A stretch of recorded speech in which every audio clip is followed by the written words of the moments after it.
Mr. President, Your Excellencies, Head of State and the Government, Excellencies, allow me on behalf of His Excellency, President of Mozambique and the Government of Mozambique to reiterate our condolence to the bereaved families and to the people and the government of France for the loss of human lives following recent terrorist attacks that took place in this historic city. Following the previous speakers, we congratulate you, Mr. President, for your election to steer the work of COP21. We also wish to express our appreciation to the President of COP20, His Excellency Manuel Vidal, Minister of Environment of Peru, for the manner in which he conducted our work during the past year. We further wish to thank the Secretariat of Convention, in particular the Executive Secretary, whose leadership made possible the preparation of this conference.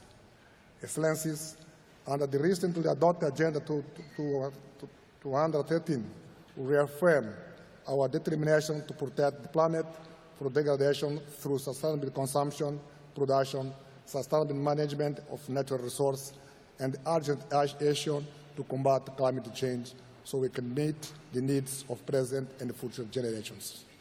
We also committed ourselves to work collectively to conduct ambitious and universal climate agreement and to address in a balanced way the concerns of adaptation, mitigation, finance, development, and technology transfer, as well as capacity building.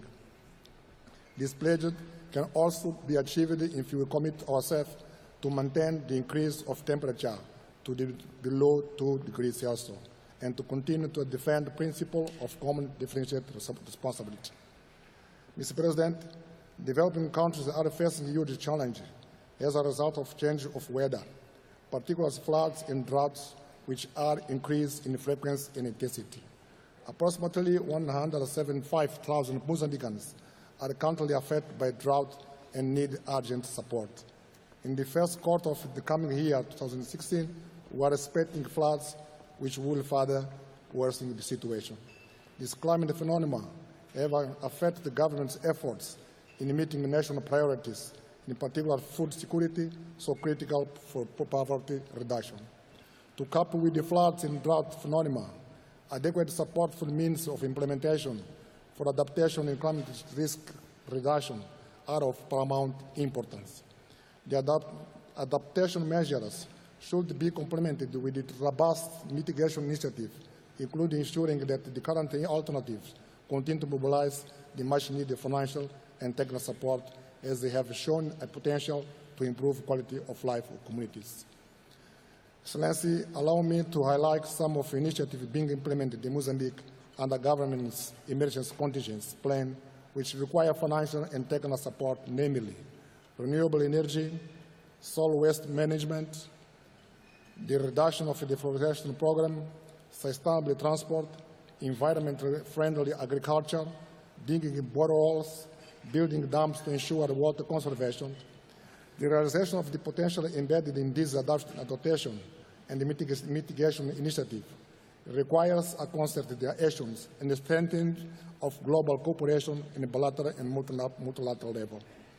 In the view of the worsening of climate change, this conference presents to us an historic opportunity to make wise, bold, and timely decisions in the spirit of solidarity with those who suffer the most from these impacts. Finally, I would like to reaffirm the Convention of Mozambique that the principles of provisions of the Convention provides the basis for achieving a climate international regime that is beneficial to all of us and indeed for future generations, and it will promote fairness between us and between generations. In this regard, it is our hope that we will ensure that the City of Paris becomes the stage of a universal framework on climate change, one that will contribute to the achievement of 213 Sustainable Development Goals. I thank you.